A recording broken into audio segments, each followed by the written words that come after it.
안녕하세요. 좋은 아침입니다. 한밤 평안히 잘 주무셨는지요?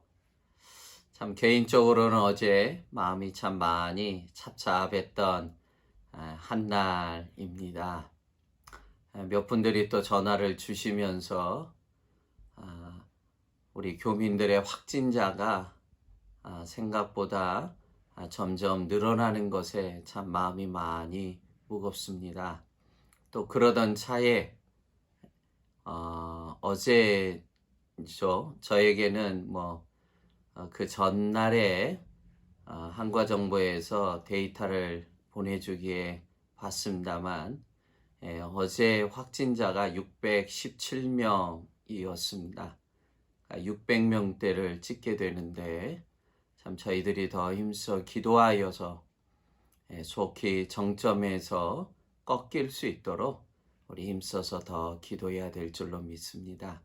참 어려운 시절 참 말 한마디로 서로에게 격려가 되고 위로가 되고 힘이 되는 능력의 하나님 말씀으로 서로를 잘 권면해 주시기를 부탁드립니다. 6월 19일 금요일 오늘 새벽은 바이블 타임의 순서대로 잠언 29장입니다. 17절 18절 제가 읽겠습니다. 내 자식을 징계하라. 그리하면 그가 너를 평안하게 하겠고 또 내 마음에 기쁨을 주리라. 묵시가 없으면 백성이 방자히 행하거니와 율법을 지키는 자는 복이 있느니라. 아멘. 내 자식을 징계하라는 말씀은 물리적인 수단을 동원해서라도 하나님의 말씀을 적극적으로 가르쳐 지키게 할 것을 명령하는 말씀입니다. 사실 말씀을 준행하는 자녀는 하나님의 축복을 받으며 동시에 말씀을 준행하는 자녀가 부모에게도 효도를 다하는 것은 쉬운 예상입니다. 부모가 자신의 노년이라 후일에 무슨 덕을 보기 위해서 자식을 징계하는 부모가 어디에 있겠습니까? 자식을 사랑하게 정말 자식이 삐뚤어 나가지 않고 바른 제대로 된 인격의 삶을 살기 위해 부모는 사랑의 회초리를 드는 것 아니겠습니까? 그런데 이는 결국 부모에게 오늘 말씀처럼 그리하면 그가 너를 평안하게 하겠고 또 내 마음을 기쁨을 주리라 말씀하고 있습니다. 이것을 목적으로 하지 않지만 이러한 복을 누리게 된다는 것입니다. 그러하게 자식을 때로는 엄하게 징계하는 것을 부모로서 주저해서는 아니 될 것입니다.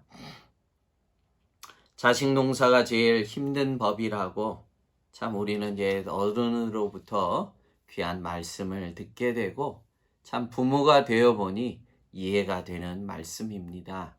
지금 품 안에 있을 때든지 혹 다 커서 출가를 한 자녀일지라도 우리는 하나님의 말씀으로 계속 양육해야 된다는 이 영적인 부모로서의 책임감을 늘 가져야 될 줄로 믿습니다. 그리할 때 부모 세대도 이런 큰 기쁨을 얻을 뿐만이 아니라 그 가문이 하나님 앞에서 영원한 복을 누리게 될 줄로 믿습니다.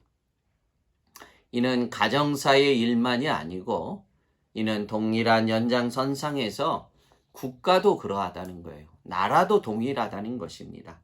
그래서 18절에 말씀해 주고 있습니다. 묵시가 없으면 백성이 방자히 행하거니와 율법을 지키는 자는 복이 있느니라. 아멘. 나라의 국운의 성쇠, 흥망성쇠의 여부가 바로 하나님의 율법의 말씀을 준행하는 것과 밀접히 관계가 있다는 것입니다. 이는 가정에서의 말씀의 훈육의 중요성을 17절에 말씀하신 것과 같이 18절에는 나라도 똑같다는 거예요. 나라도 똑같다는 것입니다.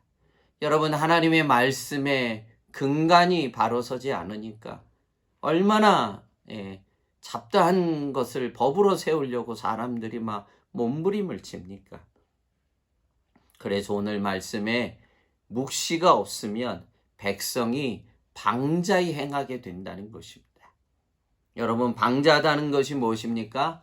날뛴다는 것입니다. 망령때에 행한다는 것입니다. 하나님의 말씀에 부재가 없을 때 백성들은 타락하고 방종을 초래할 수밖에 없고 백성을 다스릴 수 없는 통제불능의 상태가 되고 만다는 것입니다. 참 대한민국 사회에도 정말 우리가 나라를 위해서 기도해야 될 것이 참 나라의 근간이 되도록 참 하나님의 말씀이 우리 대한민국 땅을 다스려 가야 될 줄로 믿습니다. 그래서 하나님의 율법을 지키는 자는 복이 있다고 연하여 말씀하고 있는 것입니다. 복이 있느니라 나라가 번영하게 되고 각 개인이 행복한 복을 누리게 된다는 것입니다. 하나님의 말씀이 곧 한 가정의 자녀들의 성공과 실패의 기준인 것처럼 나라의 흥망성쇠도 결국 하나님의 말씀을 묵상하는 나라가 흥왕하게 된다는 사실을 믿습니다. 가정이든 큰 확대로서의 국가이든 하나님의 말씀의 자세가 무엇보다 중요하다는 것입니다. 오늘 참 어렵고 힘겨운 이 환난 가운데서도 우리의 마음을 지키고 우리의 자식들을 하나님 앞에 세울 수 있는 것은 다른 것이 아니라 하나님의 말씀을 날마다 묵상하고 가정이 모여서 하나님 앞에 예배하며 하나님의 말씀을 지켜가는 그 개인이든 사회든 국가든 하나님이 복의 복을 더해 주실 줄로 믿습니다. 어려운 이 시국에 더더욱 하나님의 말씀으로 한날 한날 승리하는 귀하고 복된 성도님들이 되기를 주님의 이름으로 축복합니다. 기도하겠습니다. 하나님, 어느덧 확진자가 400명대를 넘고 또 500명대를 넘어서더니 결국 어제 600명대를 찍었습니다. 주여, 우리 과테말라 땅을 긍휼히 여겨 주시옵시고 이 정점에서 하루속히 하나님 이 그래프가 꺾일 수 있도록 주여 은혜를 덧입혀 주시기를 간절히 구하옵나이다. 교민사회도 확진자의 수가 점점 늘어나는 추세인데 주께서 은혜를 베풀어 주시옵시고 우리 사랑하는 특별히 교회의 성도님들 감염 걸리지 않도록 주께서 연로한 어르신들 또한 어린 생명들 붙잡아 주셔서 날마다 한날 한날 하나님의 은혜로 사는 저희들이요 참으로 하나님의 긍휼을 구하는 저희 모든 성도님들 되게 하시고 이 어려운 시절에 오늘 말씀처럼 하나님의 말씀을 늘 묵상하는 자가 복이 있는 줄로 믿습니다. 서로 하나님의 말씀으로 권면하고 하나님의 말씀으로 위로하며 하나님의 말씀으로 함께 세워져 갈 수 있도록 은혜를 더해 주셔서 오히려 이 환난의 시절에 우리의 체질이 바뀔 수 있도록 은혜를 더해 주시옵소서. 감사하고 예수님 이름으로 축복하며 기도합나이다. 아멘.